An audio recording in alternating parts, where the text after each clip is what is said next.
50,000 years ago, the Protheans were the only spacefaring species in the galaxy. They vanished in a swift galactic extinction. Only the legacy of their empire remains. They are believed to have built the mass relays and the Citadel, which have allowed numerous species to explore and expand throughout the galaxy. Prothean ruins are found on worlds across the galaxy. While surprisingly intact for their age, functioning examples of Prothean paleotechnology are rare. Time and generations of looters have picked their dead cities and derelict stations clean. Some believe the Protheans meddled in the evolution of younger races. The Hanar homeworld of Kaje, for example, shows clear evidence of former Prothean occupation. The presence of a former Prothean observation post on Mars has caused a rebirth of interventionary evolutionists among humans. These individuals believe the god myths of ancient civilizations are misremembered encounters with aliens.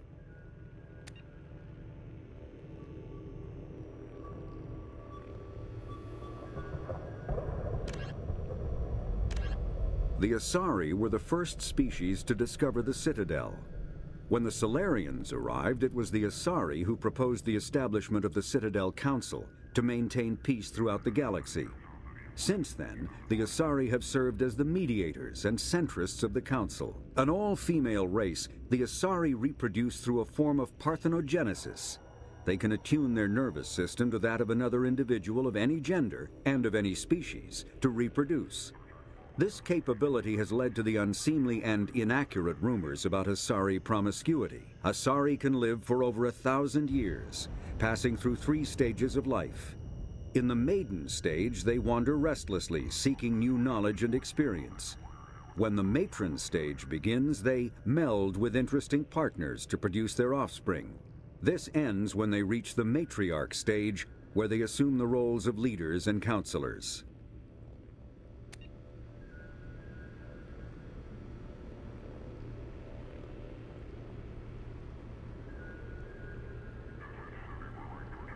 The second species to join the Citadel, the Solarians, are warm-blooded amphibians with a hyperactive metabolism. Solarians think fast, talk fast, and move fast. To Solarians, other species seem sluggish and dull-witted. Unfortunately, their metabolic speed leaves them with a relatively short lifespan. Solarians over the age of 40 are a rarity. The Solarians were responsible for advancing the development of the primitive Krogan species to use as soldiers during the Rachni Wars. They were also behind the creation of the genophage bioweapon the Turians used to quell the Krogan rebellions several centuries later. Solarians are known for their observational capability and non-linear thinking. This manifests as an aptitude for research and espionage. They are constantly experimenting and inventing, and it is generally accepted that they always know more than they are letting on.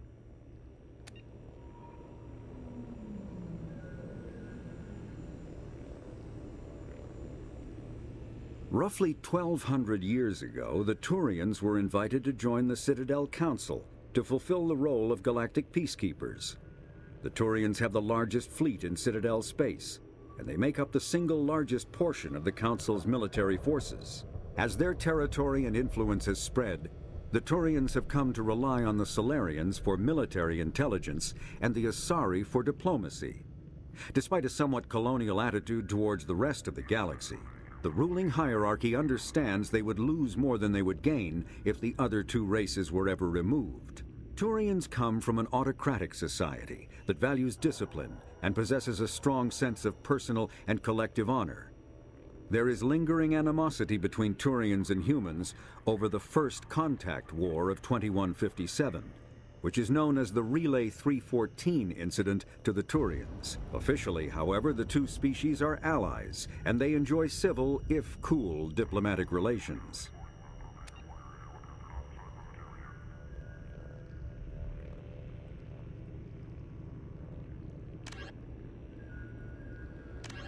The Systems Alliance space vehicle Normandy is a prototype starship created as a joint human and Turian venture. A frigate optimized for reconnaissance missions, the vessel uses state-of-the-art stealth technology. Most ships generate tremendous heat that is easily detectable against the absolute zero background of space. The Normandy, however, temporarily sinks this heat within its hull. Because of exterior hull refrigeration, the ship can travel undetected for hours, or drift passively for days of covert observation. That heat sinking carries the risk of cooking the crew alive if the stored heat is not eventually radiated. Also contributing to stealth is the Normandy's revolutionary Tantalus drive, a Mass Effect core double the standard size. The Tantalus generates mass concentrations that the Normandy falls into, allowing it to move without the use of heat-emitting thrusters.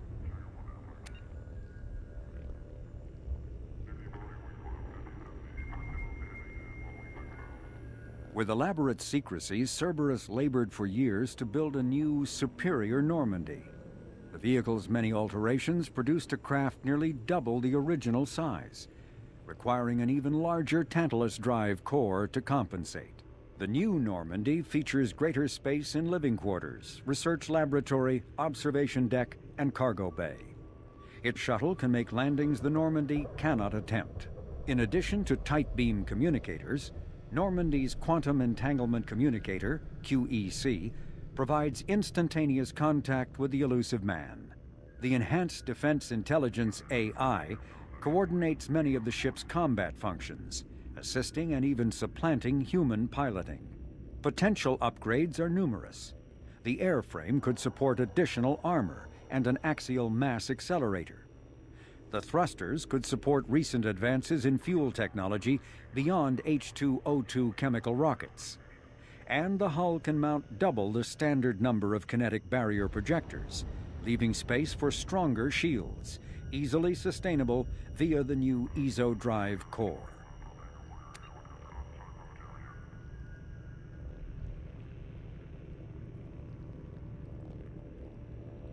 The Systems Alliance UT-47 drop shuttle landing craft holds 12 soldiers in a cramped, uncomfortable cargo bay and 2 more in the cockpit. Officially named the Kodiak, the drop shuttle is better known to Alliance Marines as the Combat Cockroach due to its appearance and durability. The vehicle's robust environmental sealant technology exposes few vulnerable parts to the elements. First tested in the sulfuric acid clouds and extreme temperatures of Venus, the Kodiak can land in hard vacuum, high pressure, and temperatures from near absolute zero to over 900 degrees Celsius. A true contragravitic vehicle, the Kodiak's substantial Element Zero core allows flight by entirely countering the vehicle's mass. Its small thrusters are for directional control only, so if the mass effect field fails, the vehicle becomes a proverbial 3 million credit coffin. The unarmed shuttle forgoes weaponry space for active masking, electronic countermeasures, and a robust kinetic barrier system, ideal for dropping troops undetected.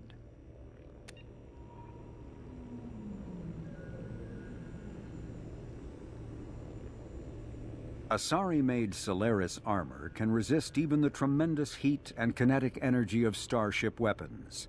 The armor is nearly unsurpassed in strength because its central material, carbon nanotube sheets woven with diamond chemical vapor deposition, are crushed by mass effect fields into super-dense layers able to withstand extreme temperatures. That process also compensates for diamond's brittleness. Diamond armor itself has 2 limiting disadvantages. First, while nanotubes and CVD diamond construction has become cheaper in recent years, it remains prohibitively expensive to coat starships or aircraft larger than fighters in Solaris material. Second, the armor must be attached to the ship's superstructure, so shock waves from massive firepower can still destroy the metals beneath the armor itself. A popular misconception holds that the diamond composition of Solaris armor gives it its sparkle. In fact, atmospheric nitrogen impurities during the superhot forging process give the armor its metallic gray or yellow sheen.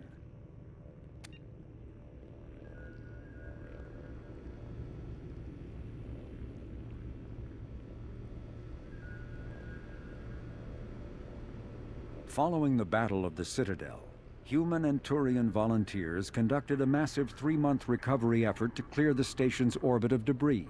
Secretly, the Turian Office of Technological Reconnaissance volunteers were technology recovery specialists, salvaging the main weapon of the Geth flagship Sovereign and large amounts of its valuable Element Zero core. Contrary to popular belief, Sovereign's main gun was not a directed energy weapon. Rather, its massive Element Zero core powered an electromagnetic field suspending a liquid iron-uranium-tungsten alloy that shaped into armor-piercing projectiles when fired. The jet of molten metal, accelerated to a fraction of the speed of light, destroys targets by impact force and irresistible heat. Only 11 months after the battle, the Turians produced the Thanix, their own miniaturized version of Sovereign's gun. The Thanix can fire reliably every 15 seconds, rivaling a cruiser's firepower, but mountable on a fighter or frigate.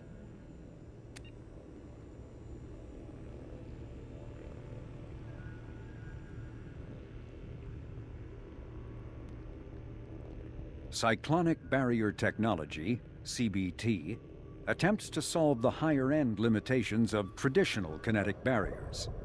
Traditional barriers cannot block high-level kinetic energy such as disruptor torpedoes because torpedo mass effect fields add mass.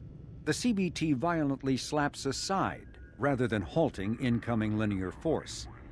By rotationally firing their mass effect field projectors, ships create rapidly oscillating kinetic barriers instead of static ones. Shooting through the CBT is like trying to shoot at a target inside a spinning ball. Significant drawbacks to current CBT configuration prevent its use on anything other than frigates and fighters. Its many high-frequency sensors and emitters require frequent maintenance and replacement. A partially damaged CBT can endanger its operator, who is surrounded by rotating mass effect fields skewing in unpredictable directions. However, if an emitter is damaged, the CBT becomes a traditional shield array, making it effective during opening volleys.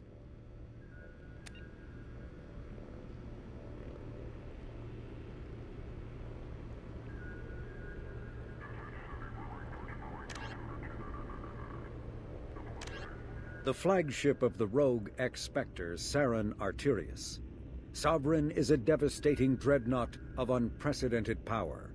At 2 kilometers long, Sovereign was believed to have been powered by a gigantic Element Zero core, the only energy source potent enough to land the massive vessel on a planet. During the Eden Prime War, the ship unleashed its peerless destructive force against which Citadel Council ships were defenseless. With a virtually indestructible flagship and a crew of fanatic Geth and Krogan, Sarin nearly succeeded in wiping out all his enemies. Only the resourcefulness and bravery of the commander and crew of the SSV Normandy stopped him. The overwhelming power of Sovereign ignited bizarre speculation in tabloid media that the vessel was sent by extragalactic invaders, or was, despite indeterminate photographic evidence at best, a single giant robot. Some sources even claimed that Sovereign was alive. Such conjecture, however baseless, remains to this day.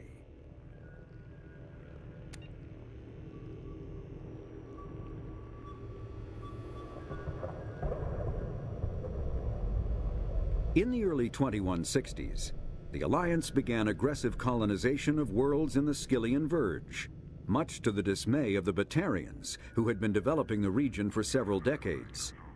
In 2171, the Batarians petitioned the Council to declare the Verge a zone of Batarian interest. The Council refused, however, declaring unsettled worlds in the region open to human colonization.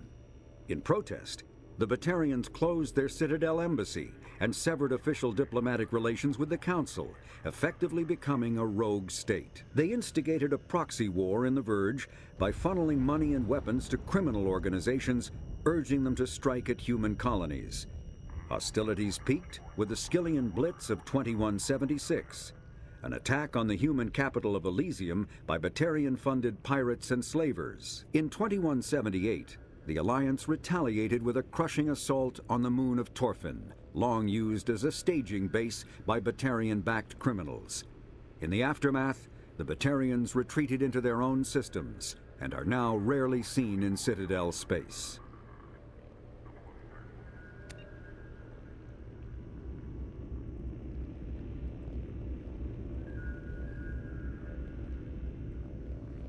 The Volus are a member species of the Citadel with their own embassy, but they are also a client race of the Turians. Centuries ago, they were voluntarily absorbed into the hierarchy, effectively trading their mercantile prowess for Turian military protection. Erun, their homeworld, lies far beyond the normal life zone of its star. However, the world has a high-pressure greenhouse atmosphere that traps enough heat to support an ammonia-based biochemistry. As a result, the Volus must wear pressure suits and breathers when dealing with other species, as conventional nitrogen-oxygen air mixtures are poisonous to them, and in the low-pressure atmospheres tolerable to most species, their flesh will actually split open. Volus culture is tribal, bartering lands and even people to gain status. This culture of exchange inclines them to economic pursuits. It was the Volus who authored the Unified Banking Act, and they continue to monitor and balance the Citadel economy.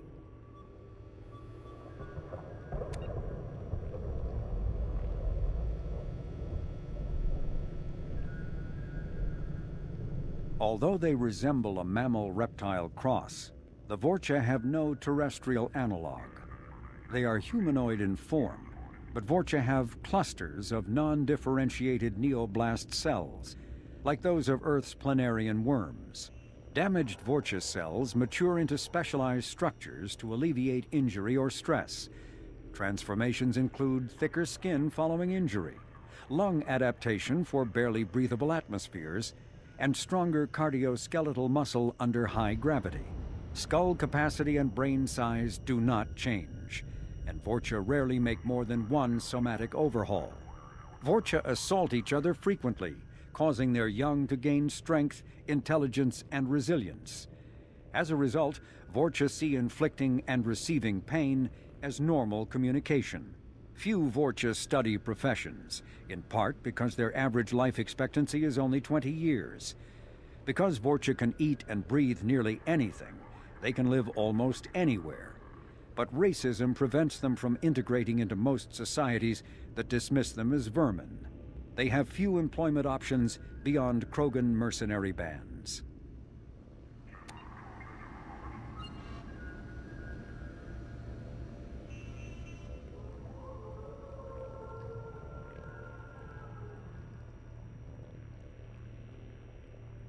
The Geth are a humanoid race of networked AIs.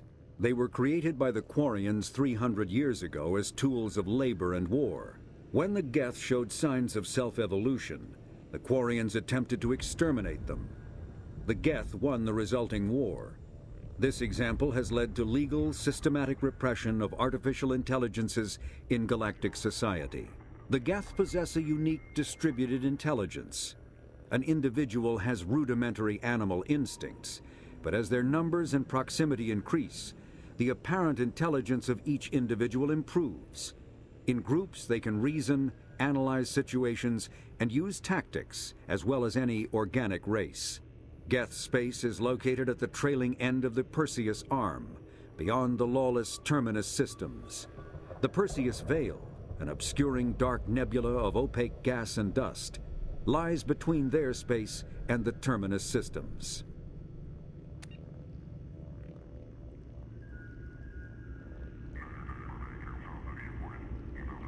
A myth common to several cultures in the galaxy, Reapers were imagined to be space monsters who consumed entire stars.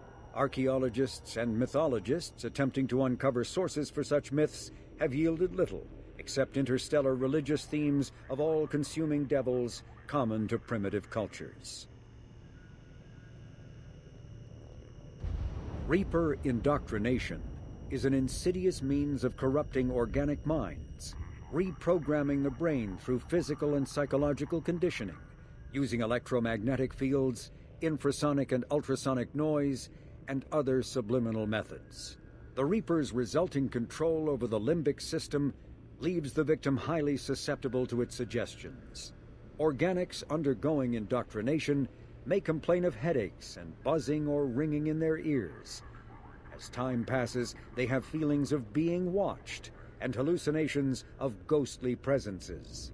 Ultimately, the Reaper gains the ability to use the victim's body to amplify its signals, manifesting as alien voices in the mind. Indoctrination can create perfect deep cover agents. A Reaper's suggestions can manipulate victims into betraying friends, trusting enemies, or viewing the Reaper itself with superstitious awe. Should a Reaper subvert a well-placed political or military leader, the resulting chaos can bring down nations. Long-term physical effects of the manipulation are unsustainable. Higher mental functioning decays, ultimately leaving the victim a gibbering animal. Rapid indoctrination is possible, but causes this decay in days or weeks. Slow, patient indoctrination allows the thrall to last for months or years.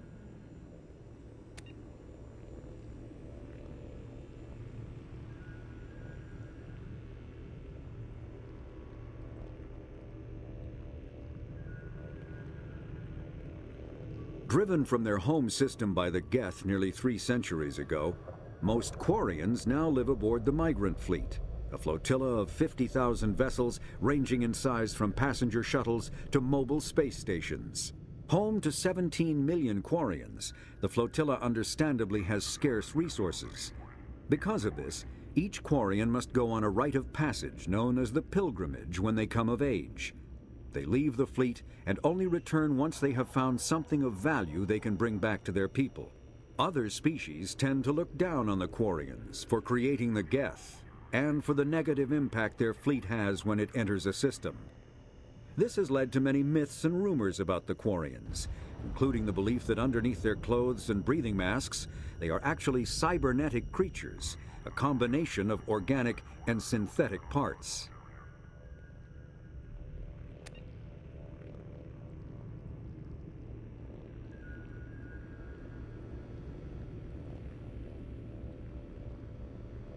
Living beyond the Omega-4 mass relay in the Terminus systems, the mysterious Collectors species is glimpsed so rarely as to be taken for a myth by most in galactic society.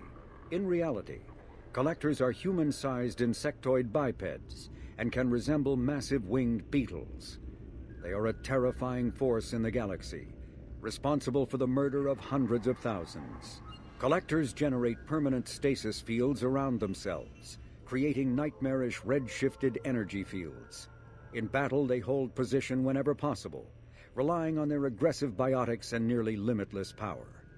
Several types of bipedal Collectors have been identified, including minions, defenders, zealots, assassins, and artillery operators. Acting together, Collectors have imprisoned entire cities in stasis. While no definite forensic accounting exists to explain the fate of those imprisoned, leading speculation is that victims are harvested for scientific experimentation and neurobiological repurposing.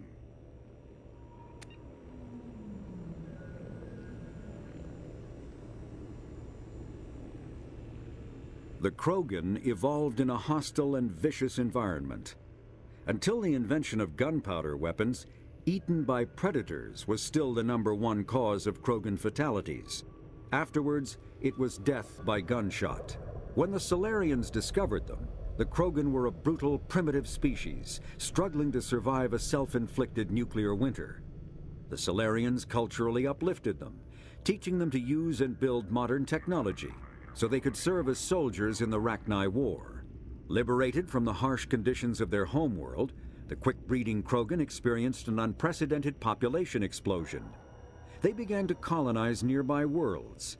Even though these worlds were already inhabited, the Krogan rebellions lasted nearly a century, only ending when the Turians unleashed the Genophage, a Solarian-developed bioweapon that crushed all Krogan resistance.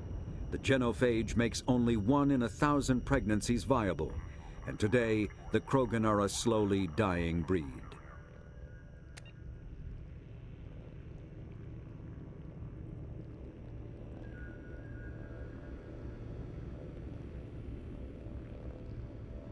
Hovering tanks resembling a cross between an octopus and a giant crab, Praetorians are well-armored killing machines of mysterious origin. Praetorians employ redundant systems from the multiple humans encased within them. Armed with eye-mounted particle beams and capable of attacks at close range, They teleport to evade attack while regenerating their shields. Within hours after death, the organic components of Praetorian corpses disintegrate into a denatured pus, while their mechanisms turn to ash. One specimen, autopsied within minutes of death, reveals a clue. Nanomachines may disintegrate the Praetorians' organic and mechanical components before self-destructing. If correct, this self-rendering hypothesis could account for 3 documented cases of dead Praetorians apparently releasing or becoming clouds of neurotoxic gases, causing suffocating paralysis and nearly instant death. In one remote facility, 17 soldiers died from gas inhalation while assessing the Praetorian. Any personnel in the vicinity of dead Praetorians are urged to protect themselves with breathing apparatus.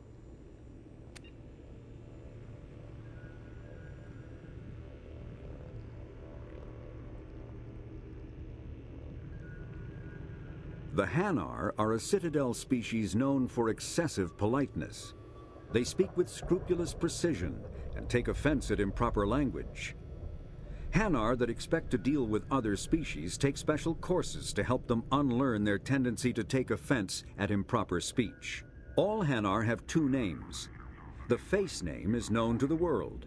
The soul name is kept for use among close friends and relations. Hanar never refer to themselves in the first person in conversation with someone they know on a face name basis. To do so is considered egotistical, so instead they refer to themselves as this one, or the impersonal it. Their homeworld, Kaje, has 90% ocean cover and orbits an energetic white star, resulting in a permanent blanket of cloud. Due to the presence of Prothean ruins on the world, many Hanar worship them, and Hanar myths often speak of an elder race that civilized them by teaching them language.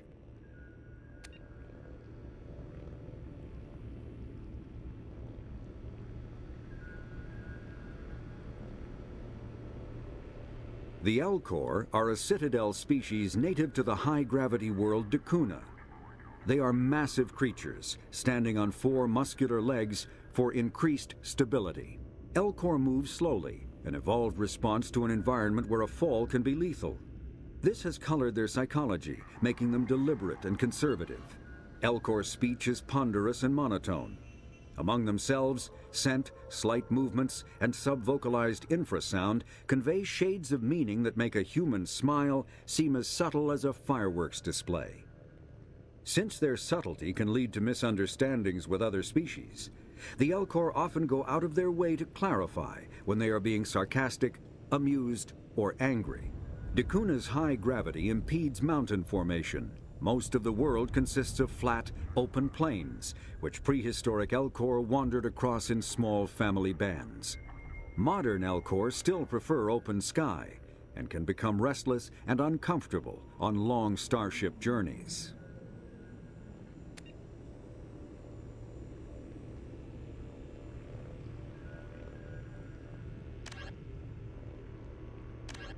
Immediately following the First Contact War, an anonymous extranet manifesto warned that an alien attempt at human genocide was inevitable. The manifesto called for an army, a Cerberus, to guard against invasion through the Charon Relay. Derided as survivalist rhetoric written by an elusive man, the manifesto and its anonymous author soon fell off the media radar. But in 2165, terrorists stole antimatter from the SSV Geneva. The sole figure arrested named his sponsor Cerberus. Throughout the 2160s and 2170s, alleged Cerberus agents assassinated politicians, sabotaged starships bearing Ezo, and conducted nightmarish experiments on aliens and humans. Denounced as human supremacist, Cerberus calls itself human survivalist. Counter-terror experts speculate Cerberus may have changed leadership with its recent shift to stockpiling ships, agents, and weapons. Whether he, she, or they, the elusive man hides his finances hidden behind shell companies. Few doubt he will kill anyone attempting to expose him.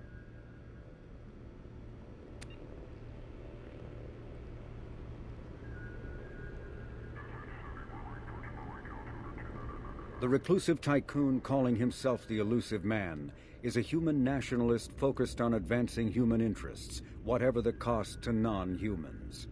The Citadel Council regards him as a fanatic, posing a serious threat to galactic security. A mysterious maverick, to say the least, the Elusive Man heads the Cerberus network.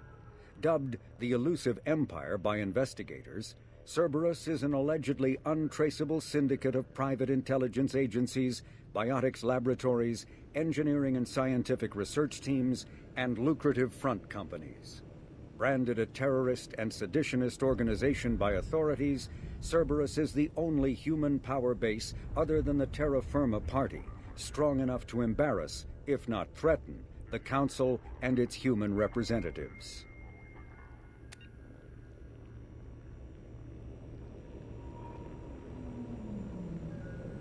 Brainchild of Asari Commando Jonas Sideris, Eclipse was incorporated as a proactive security company.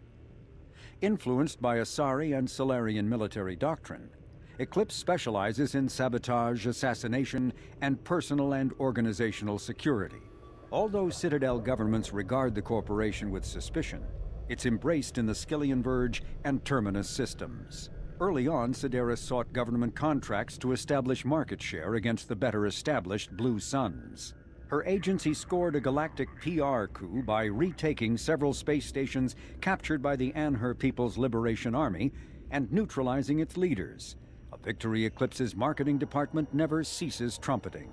Based on Omega Station, Eclipse controls nearly 20% of the asteroid's real estate. Its services range from mech repair to open warfare, although assassination is reserved for meeting wider, longer-term company goals. For instance, preemptive strikes against pirates rather than murdering spouses for insurance money. Despite numerous reports, Eclipse denies sabotaging or kidnapping business rivals.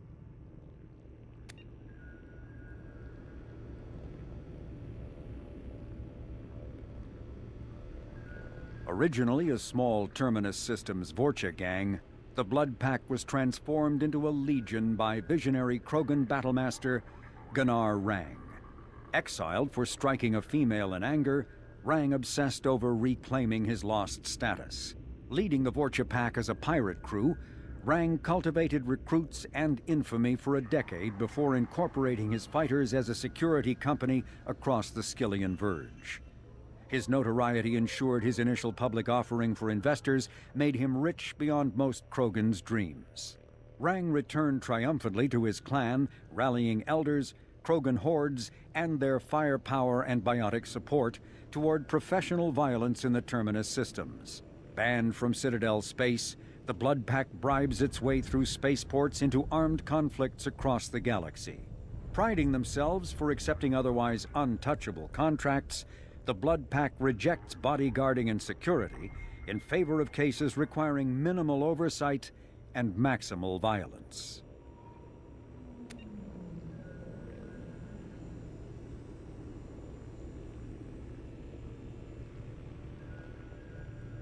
Founded by notorious Batarian slaver Solum Dulcera, the Blue Suns began as a Skillian Verge protection racket, providing genuine protection from slavers and pirates.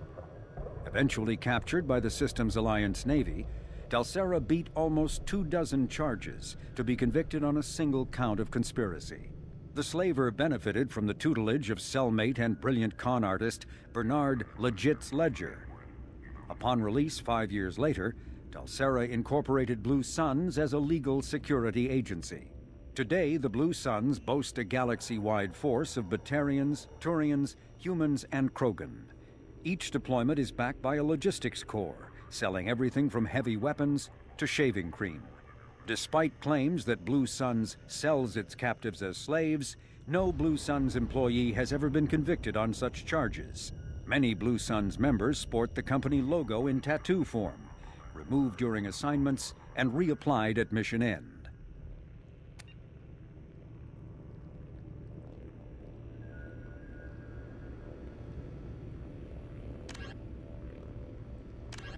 The Collector's particle beam weapon is strangely crafted, possessing few moving parts, lacking any obvious means for disassembly, and containing organic parts.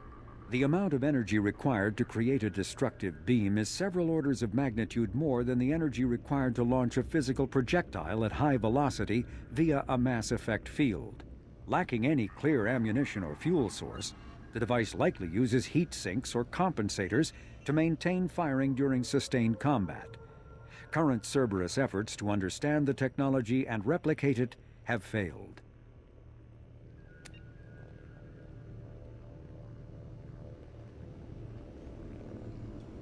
Still in its experimental stages, the M622 Avalanche generates a Bose-Einstein condensate within a mass effect bubble, which dissipates on impact, violently spraying the condensate outward and coating the target in a near absolute zero superfluid. The Avalanche is unreliable, at times merely coating its target with ice, defacing exposed skin and freezing armor joints. Such low temperatures cause great damage to electronics like kinetic barrier emitters, which sometimes leads to total systems failure. At the other extreme, the Avalanche freezes flesh and bone, causing massive trauma as blood vessels constrict and frozen blood expands. Occasionally, such iced tissue shatters.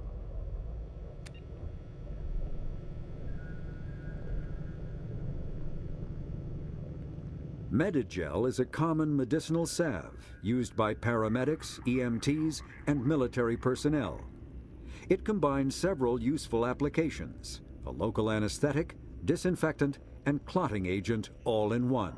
Once applied, the gel is designed to grip tight to flesh until subjected to a frequency of ultrasound. It is sealable against liquids, most notably blood, as well as contaminants and gases. The gel is a genetically engineered bioplasm created by the CERTA Foundation, a medical technology megacorp based on Earth. Technically, Medigel violates Council laws against genetic engineering, but to date, it has proved far too useful to ban.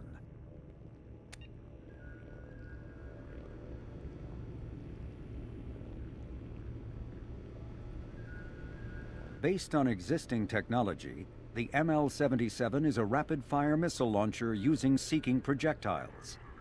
Each projectile features a friend or foe recognition system, ensuring it will find a hostile target even if the user's aim is not completely accurate. The weapon excels at taking out snipers and other entrenched enemies in dense urban environments. This makes it popular with mercenary groups, particularly the Blue Suns mercenary band. Missile launchers have been appearing with increasing frequency in the Terminus system, but their point of manufacture is unknown. Legal duplication of missile launchers is difficult due to fabrication rights management, FRM, technology.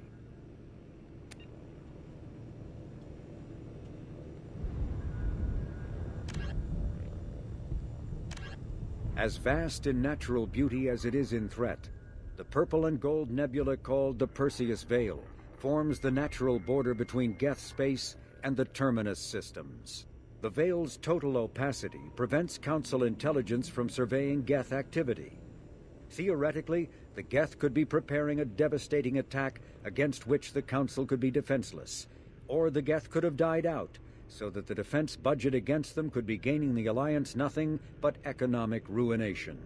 Despite fears of Geth, prospectors do occasionally mount salvage ventures inside the Veil. One ended in tragedy. Using technomental domination, the Geth drew the team into the Veil before aiming them back as husks at the organic society that produced them. A leaked classified Spectre report claims that the dreadnought Sovereign, commanded by ex-Spectre Sarin Arterius and crewed by Geth, hid near the Veil before initiating the 2183 Citadel attack.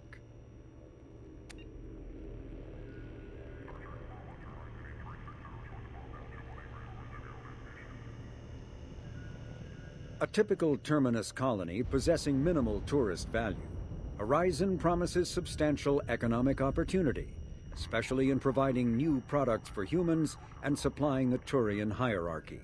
Surveyed 18 years ago, Horizon received pilot habitation 4 years later. The colony proper is now 8 years old. Blessed with verdant forests and abundant fresh water, Horizon maintains a colonial culture that thrives as a refuge from the increasing restrictions of Citadel-governed society. Horizon has attracted numerous dissidents, marginal people, and fringe dwellers from across Alliance space.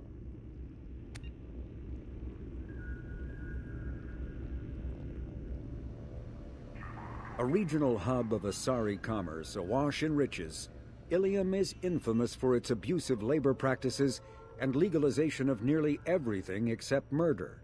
As such, Ilium is the preferred production site for weapons and pharmaceuticals that would be illegal nearly everywhere else, made even more lucrative by legal indentured servitude. Among the biotics-related pharmaceutical producers is the Dantius Corporation, a rising star in galactic commerce. Despite the dangers of its products, Ilium is renowned for glamour, luxury, and safety, provided by near-total surveillance, making it a favored tourist destination. Countless celebrities maintain palatial estates on Ilium and in its capital Nos Astra. The sole obstacle to business on Ilium is its extensive bureaucracy, tolerated only for its provision of security. Regardless of the character of its economy, Ilium's self-congratulatory media exalts its own society with the provincial arrogance of new money, glorifying in sexiest CEOs and 10 richest residents lists.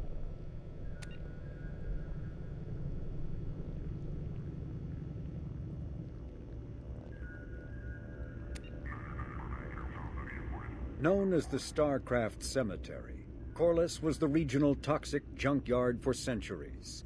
Ships reaching astronautical near-death at connecting mass relays were sent to Corliss, stripped of every useful component, then dumped planetward to clear shipping lanes.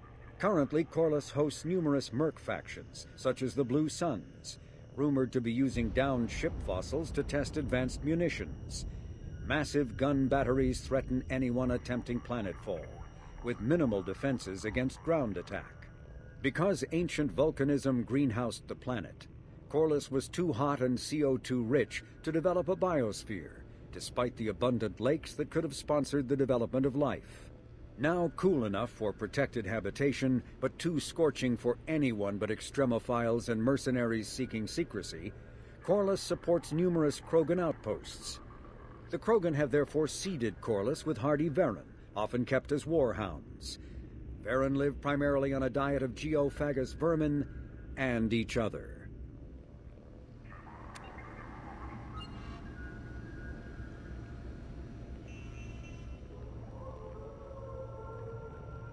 Originally an asteroid rich in element 0, Omega was briefly mined by the Protheans, who eventually abandoned it due to its thick, impenetrable crust. Thousands of years later, nature did what even the Protheans could not. A collision with another asteroid broke Omega in half, exposing its trove of element 0 for easy mining. A rush ensued as corporations and private individuals tried to strike it rich on Omega, and thieves and outlaws followed in their wake. As space became tight, construction of processing facilities extended vertically from the asteroid, creating Omega's jellyfish-like silhouette. To prevent future collisions, the station is ringed with enormous mass effect field generators that redirect incoming debris. Today, Omega is a major hub of narcotics, weapons, and EZO trafficking, without even a pretense of civilian government or military control. Only mercenary groups have been able to instill a limited order. The most ruthless is an Asari syndicate run by the notorious Arya T'Loak.